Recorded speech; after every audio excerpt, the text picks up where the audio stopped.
Gotham Sound TV. I am very excited to present to you and be here with you. Hello from Astoria. I see your comments, but I'm very excited to be with Yannic from Ambient. Hi, Yannic. How you doing? Hi, Peter. Thank you. I'm doing good. I hope you're doing good too. I'm okay. I am very excited to talk to you about the Lockit Bluetooth that you guys just came out with. And so, yes, the comment about comments is to direct our watching audience that we are live, and please leave your comments for us to read, and we will discuss them. But yeah, I think for us, we are here to talk about this new Ambient Lockit BT, which I'm very excited, and I have sort of a very selfish way to start this off. Okay. Which is, can you show me how this works? I sure can do this. Here it is. The Lockit BT, Nice. which stands for Bluetooth, obviously. Mm-hmm. The first thing, which is important to know, it has the exact same form factor as the classic Lockit, as like the original, right? Uh-huh. Which is good because you can use the Lockit mounts you already have to mount it on somewhere, or if you have like own 3D printed holders, whatever. This is the same form factor, and it basically does the same as the original Lockit. It has the same feature set, but it comes with an additional Bluetooth interface to remote control it. Okay, so I'm going to pause you right there because I suspect a lot of the people watching this are already familiar with the Lockit, group of products. But for those people that are just sort of like, what is he talking about? Briefly bring them up to speed. What is a Lockit box? A Lockit box is a mobile timecode and sync generator. And especially the sync here is the important part, because this box doesn't only output timecode, it has a second output for genlock and word clock, which is very important for some use cases regarding virtual productions, concerts, longer takes, whatever. It comes with a physical display that you can operate right from the buttons. So you have a display where you can do all the settings right here on the device. And what makes our system popular is the so-called ACN. This is the Ambient Communication Network, because all the Lockits in the Lockit family, they talk to each other on our own radio network. So basically there is no Bluetooth, no Wi-Fi we use. It's an own radio network where they talk to each other all the time.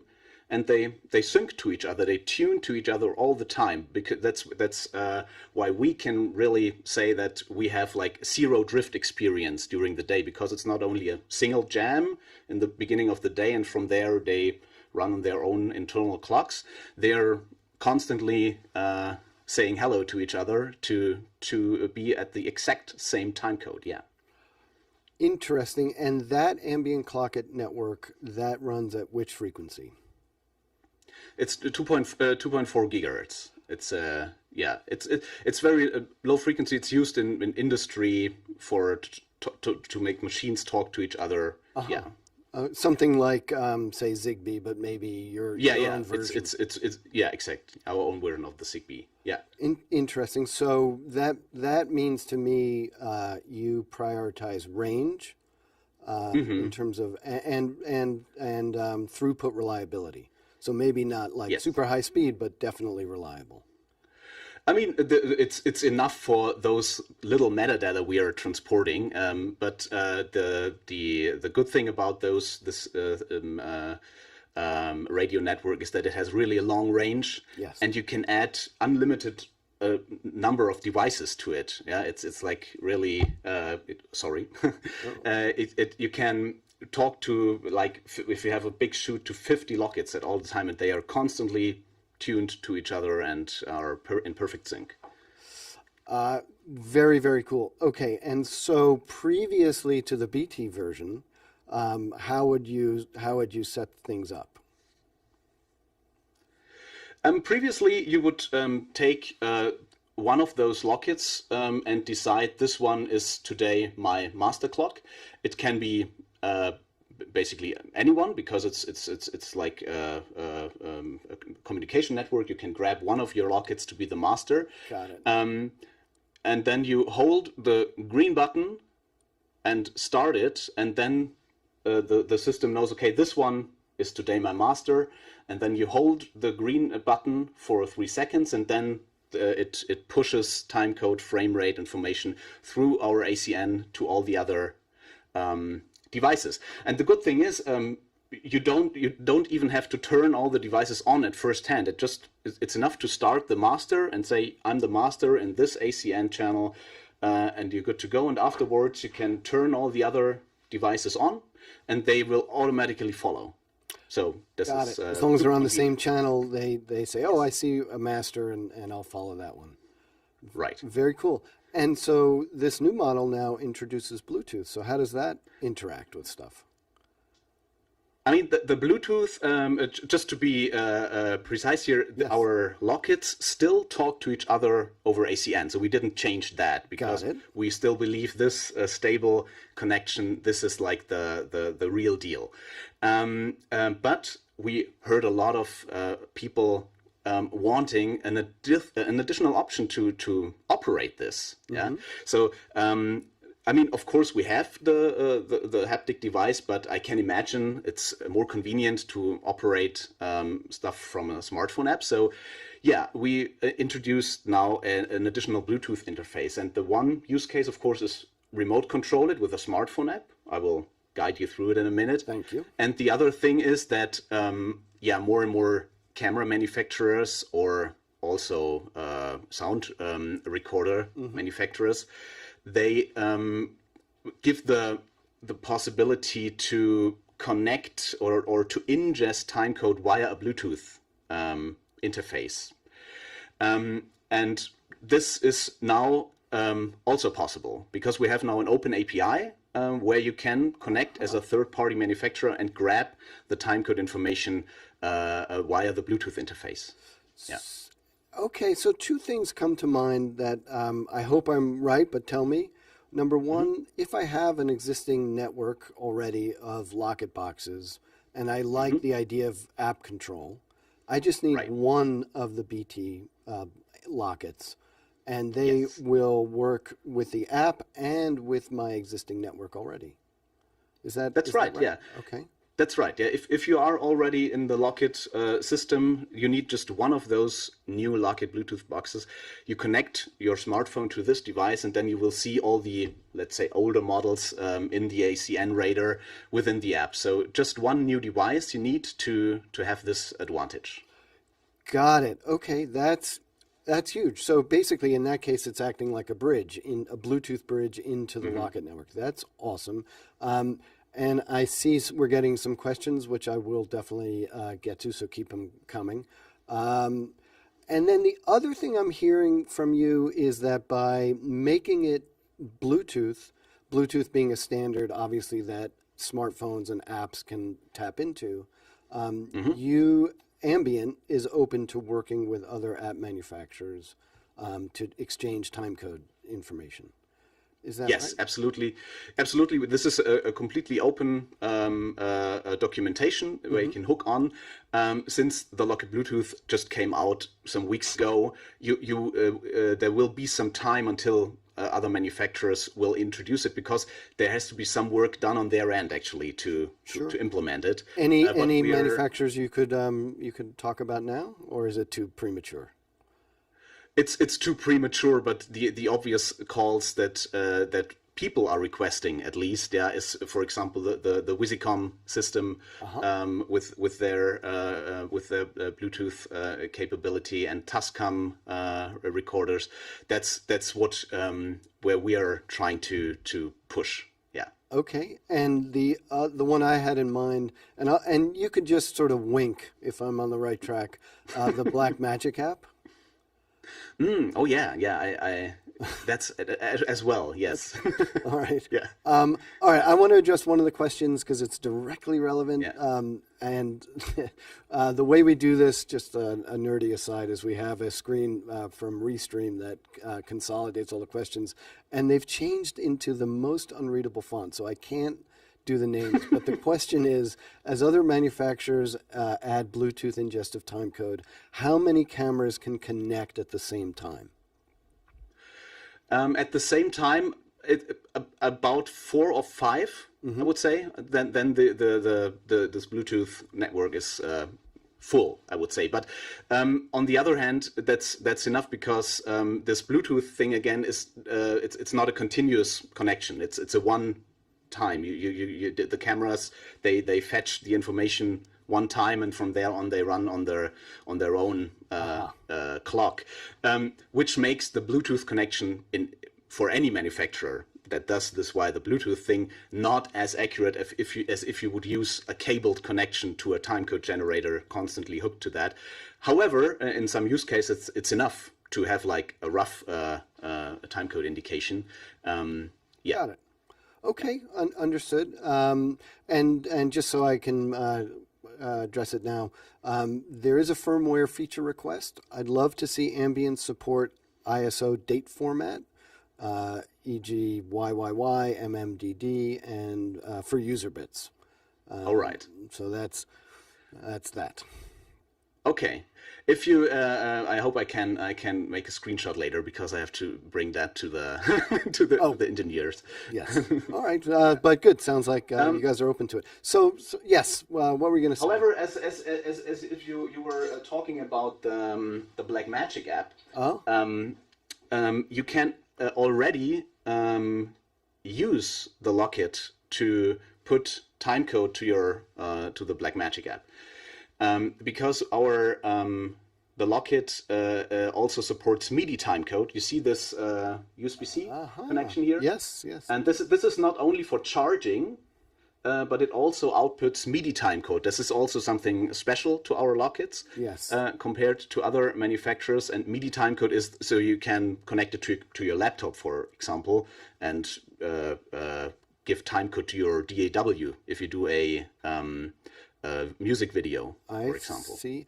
And by and the iPhone, the newest one is the iOS 17, is it? I guess they introduced the possibility to connect a Lockit to the iPhone just via a regular USB-C cable. It's, yeah, and then you can get the timecode information to it.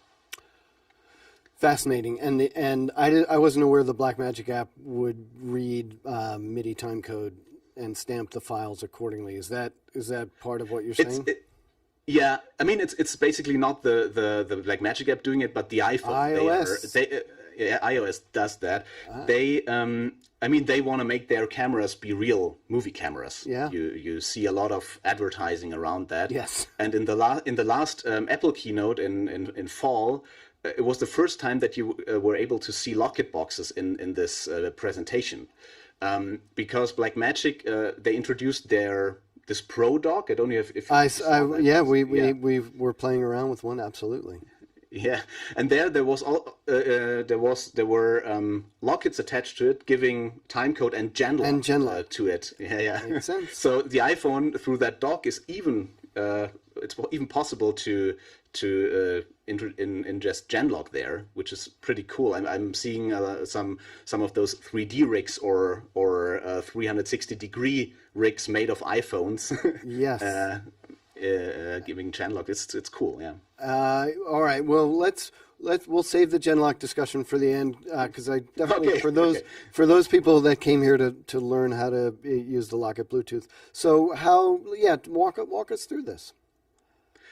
Okay, so here we have like the Lockit Bluetooth. Did I already turn it on? I did.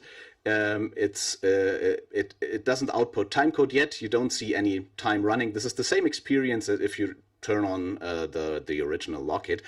And now I think it's best if I share my screen, my smartphone screen. So this is now the app that is running an iOS app. This is on iOS, yes. And what's the name of the app? It's Lockit Remote. Got it. Yeah. Okay. And we see it now, which is cool. This is it. Yeah. This is the app. I just have to reconnect. Yeah, this is how it looks. It's a regular app from the App Store. It's for free. It's also available for Android. Oh. In the meantime. Good. So in the Google Play Store you also find this. So if you open the app for the first time, you see like this screen. No, actually, if you open it for the first time, the app asks you to allow Bluetooth connection, which makes sense if you say yes, because otherwise we get in trouble. Yes. But you click on Add Device, and then here you see all the Lockit Bluetooths that exist in your range. Usually it might be only one, like this one here, and then I connect it, and it does its thing, and then you have this screen here. So you can do all the settings that you can do in the physical display as well. So this is all the settings here from user bits, starting preferences. You can give it a name. You can say which genlock or word clock you want to output, or if you want to have it off. The timecode output level, the LED brightness, it's all of that.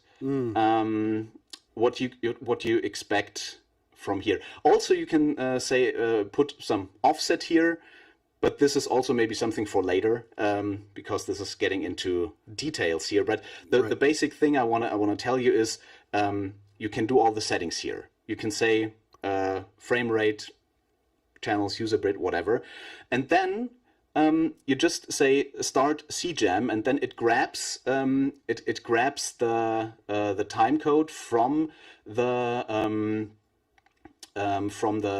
smartphone. Okay. Which is cool. So you don't have to do any settings if you want. Okay. So nice. And what happens now is that you're seeing here, I mean, the part on the top here, this where you see the timecode running, this basically mirrors the physical display of the Lockit. So you have the battery status, you have frame rate, and you have the indicator M, that's the master in this world now, and 18 is for the ACN channel. And still you have the menu here, all the options. But now you have the so-called ACN radar turns on. Those are all of your other Lockit boxes around you. Yeah, these are all the Lockit boxes that I have like here on my table. I have a Lockit Slate Take 2 here, some Nanos. I have another Lockit here that is also running. Then I have some. Okay, this is a developer device somewhere in another room, and which is also cool because you see the ACL 204 here, and this is something special because also the super old ambient jams that are discontinued for many years but are still in use on sets out there because they are still running and doing their job despite they are a bit big compared to the newer models, but you can still use them. So we decided to also support them in this ACN radar. All right, I have two questions about this. Number one, so that means because they're part of ACN, I'm less concerned about having to tune those older devices because they're effectively being tuned over the radio. Is that a fair question? This is a fair question. That's super cool. And then the other thing that I love about this, and I've worked as a sound utility a long time ago, but being able to see the battery status, is that what I'm noticing on this app, that I can monitor the battery health of all the Lockits out there? So no more like having to be told that the time code is off on something. I know when it's going to die and I can swap it out. Yes, you can. You have like the battery indicator on the top right, or the EXT says it's externally powered, like my Lockit Slate in this case. Yeah, and you can now in this ACN radar, you can go even deeper and do some settings on those devices through the ACN network. So, for example, I show my Lockit here, and if I now press like this lamp icon, I can make it flash. This is cool if you're working on a set with a lot of Lockits, and then you see, oh, on my Lockit Cam 3 the battery goes down, but how to find the right one? Maybe you didn't put a gaffer with naming on it or whatever, and then you can use this flashlight to find it, which is a nice add-on. And also you can go one step deeper in such a Lockit, and you can rename it. Okay, you can give it another name. You can do the sync settings through the ACN. You can, of course, not change the frame rate, because that would like disturb everything. Never change that. Yes. But you can put the sync and genlock settings here, and also you can put the individual offset. So if you want, if you notice one of the cameras on my set has like always 1 frame delay, you get this feedback from the post. Yes. Then you can put this offset here in the for one specific Lockit. It's not an offset in the whole network, but just this one specific Lockit. That stuff makes me so nervous. You know, do you remember Jean-Pierre Boviala's like his edict of always respect the real time of the set? But I think it's right to offer that as a feature, but man, that would be. Yeah, I know what you mean. I mean, it's when we discussed should we bring it in again from the ACO204, we said it's a dangerous feature. However, some people don't want to miss that, especially on longer shoots where you really can say this camera has this specific delay. No, I get it, and nobody wants those notes from post. So yeah, it's right. Easier. Yeah. Okay, so I love this comment, and I echo this as a feature request I would like to see as well. Would Ambient consider also adding USB class output of LTC to transmit timecode into a computer in addition to the existing MIDI timecode support? I would argue that would also take care of the DJI pocket cameras as well, because they'll pick up class compliant timecode. Audio. Yeah, I mean, we for the DJI we have like a special cable, but you have to put it in our regular LTC output, and then it transcodes the signal into a USB-C signal. And from the output here, at the moment we are just doing the MIDI timecode. Okay. However, I think we talked about that on NAB in April, that Fujifilm, the Fuji cameras, their GFX series, they, for example, they implemented this MIDI timecode from Ambient. So you can connect through a regular USB-C cable again, this Lockit, or also a Nano Lockit. It's the same. The Nano Lockit, the small one, also has like a USB-C out. Amazing. And you can connect it to there, so... Yeah. All right, that's fair. God, the thought of one more standard that a camera manufacturer implements. But to be fair, that's the great thing about standards. There are so many of them, so I guess why not? Absolutely. And as we are not only a timecode, but also a cable manufacturer, it's good for us, you know. Agreed. The MIDI timecode does. I do have a question about that. So there is a workflow, as we know, for music videos. And typically that comes from a digital audio workstation or something that's playing it back. Because of the nature of the Ambient Lockit network, it can transmit that running timecode. Like, it's not just for time of day. It can transmit playback timecode as well. Is that right? That's right. This is a special mode that you can. This is actually also special here. You have the possibility to start one of our Lockits in the so-called TX mode, which makes the device acting as a timecode bridge. So in this mode, it waits. So to start this mode, you don't have to press green and start, but to hold red. And then start, and then you will see an TX symbol in the screen, which says, okay, this device is now in the TX mode, and it works like that. That the device, the Lockit, is now waiting for a timecode input. So you can either input the timecode through MIDI, through USB-C. So if you're putting your digital audio workstation to it and do the playback timecode for music videos, this is great. But also if you want, for example, have your audio recorder, your whatever, your Scorpio, let's say. Sure. You want to have this as a master clock. Yeah. And then you can do all the timecode settings on the sound recorder, and then you connect it to your Nova or whatever, and this bridges it through to all the other Lockits. Yeah. Very cool. So you can have multiple playback slates, etc. If you're in that transmit mode. Right. Yeah. And I suppose while we're talking about getting stuff in and out of it, we've gone over the MTC. And Jared, I am so sorry for the re-edits that have to happen because, as usual, I'm skipping around.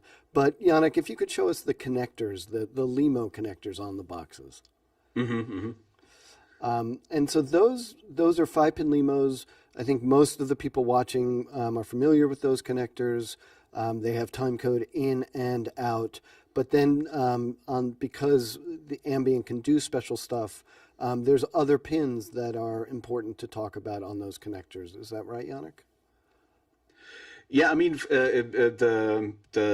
what's important for users is that this second output here, it gives you the genlock and work clock information, but also timecode. So if you want to use this for in your soundback, for example, and have a backup recorder running, you could use just that and have 2 timecode outputs to use that. And on the upper one where it says ACN, this is also a port where we transport camera metadata. This is a special use case for our Lockit script app. This is an app for script supervisors we are having, and there is the option that you can grab the clip names on the camera and broadcast it to the app of the script supervisors. Yeah, so this is also a special use case. But yeah, so that's what we're known for, right? For featuring many special use cases. I'm smiling because I'm remembering a conversation that Chris Price and I had way back when a sunny Amsterdam IBC day. This is the vision of where metadata is entered once on a set and is shared amongst all of the stakeholders, the crew people that need that metadata, which. One day we will get there, and you guys are helping bring it. Yeah. You guys are helping bring it that day sooner. And I know you've done a couple of white papers about sets that are already taking advantage of that workflow. Yeah, absolutely, and it is in use in Europe, in Germany, Austria. We have in Netherlands and Belgium, but it hasn't swapped over to the States yet. But we're working on it. Good. No, it's always, look, I these days, and really these days not so much, but most days when I do go on a set, it's to fill in, and I'm always amazed. It's like still, the camera department or the script supervisor is conferring with me, and I'm not the one that keeps the best notes on metadata. What take are we on? Can you check that? And it would be amazing if it was just, No, the script supervisor's in charge, and they enter it in, and it shows up in the camera and the sound and on the slate automatically. Yeah. This is still a vision, actually. Chris Price and Günther from Ambient, they were like talking for that for years, and then Benedict and I came in, and we had the same vision. But it's kind of hard to really change that completely, but still I think this is the way to go, and we're still working on that. Good. All right, I think we've covered a lot of ground. One question I had was, can I change modes from the app, or do I have to boot it up in the mode and then the app just picks up on that? I mean, talking about the transmit standard, mode versus standard.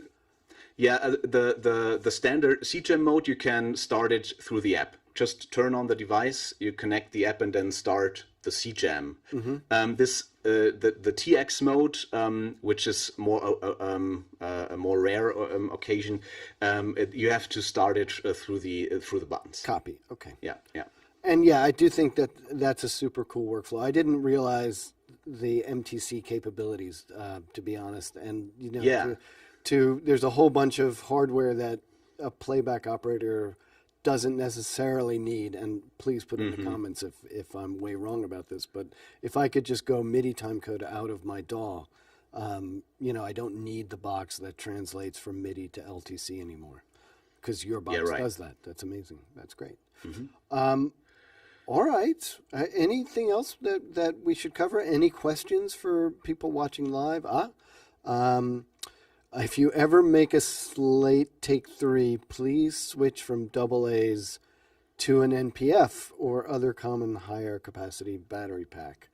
That is a feature request. And I think, speaking of batteries, that is something that we haven't covered. Jared, I know I have one here on the little close-up camera. Oh, no, sorry. There we go. That shows the battery, and it's in my close-up camera. There we go. So that's the little rechargeable battery that fits in there, and there's a whole ecosystem for chargers and stuff like that.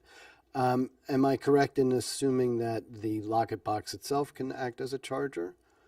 If you connect it to through a power cable, then it charges the battery. Yeah. Nice. Okay. Yeah. This is also really cool that you can exchange the battery. I mean, this makes the longevity of this thing here way longer. It's user replaceable. I'll try and ham-fist it open. How do I do that? Oh, it's because, how do I, there we go. Whoops, sorry, Jared. There we go. So, and close. It's nice and tight. Yep, it's not going anywhere. Nice. Yeah, the machining is so great on these boxes. Thank you. Yeah.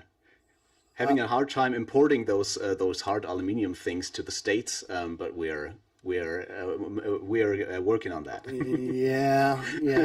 Shout out to the U.S. distributor Reading for working with you on tariffs. It's not an easy thing. I don't want to make this political, but anyways. No. Sorry. I'm editing myself. Before we were live, you were asking something about virtual productions. And so I think now is the time, I think, for us to switch gears, because we get these questions a lot now, and we get requests specifically for ambient Lockit boxes from productions that are doing virtual productions, shows with LED walls, and I have a sense of why that is, because as we went over just a little bit ago, those connectors can output genlock. Right. And because of the ambient Lockit network having tight timing, the camera department isn't relying on cables to provide that genlock. They're relying on wireless to the boxes, and then short cables, and these boxes are super light to put on the camera. So it helps me understand the huge popularity behind why we're getting a sudden surge and increase from camera departments for these ambient Lockit boxes. I wonder. I was just going to say, I wonder if you could walk us through why that is. Like, what's the reason?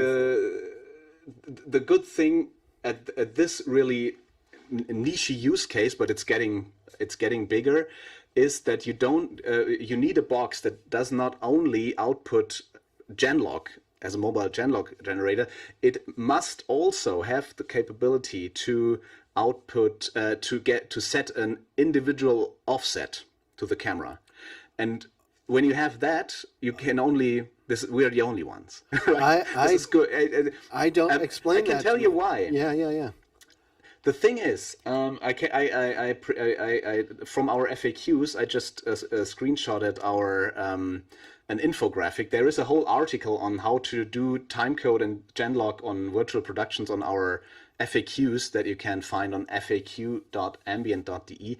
But I can I will share it now.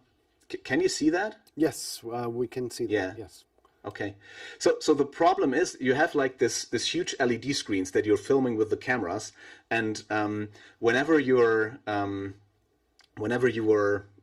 having another shoot or are filming monitors or whatever, you always, as a cameraman, you know that there are problems with flickering images. So you want to have flicker-free image. So you need to genlock all your cameras somehow to the virtual production server. And the problem now is that depending on the studio, depending on how it's built, the cable way is so long that you have a processing delay. So the virtual production server says, here's the signal, here's the time, whatever.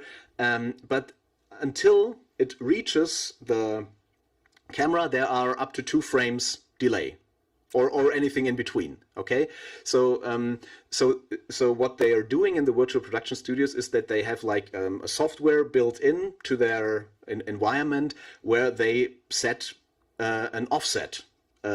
When they do it the hard cabled way, they set an offset and measure it and do it like that. Now, if you do that wireless, there wasn't a solution yet until they figured out that you can do it with the Lockit. So this what I shared here is like don't want to say regular because everyone is doing it differently, but many studios do it like that. They have their studio master clock, and they connect one of our Lockits. In this case, they use a Lockit Plus, which is our even bigger product. Maybe we can talk about that later in a second. However, this also has the possibility to connect to it, in this case through Wi-Fi, and make all the settings visible.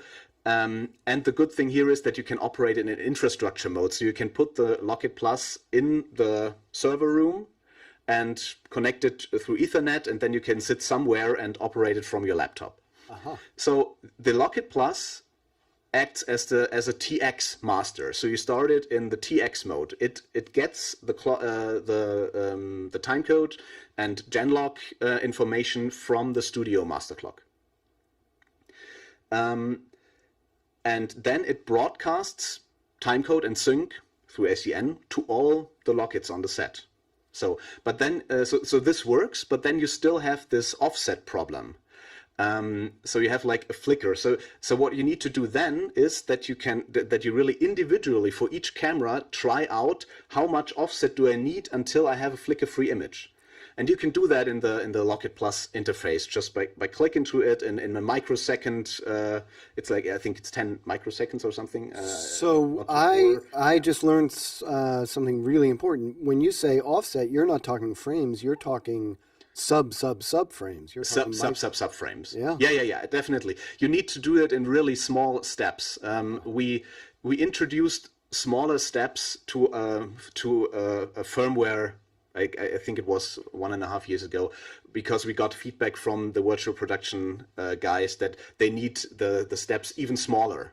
So I don't know exactly. Maybe I can look it up in the thing here, because. But microseconds. Oh yeah. Okay.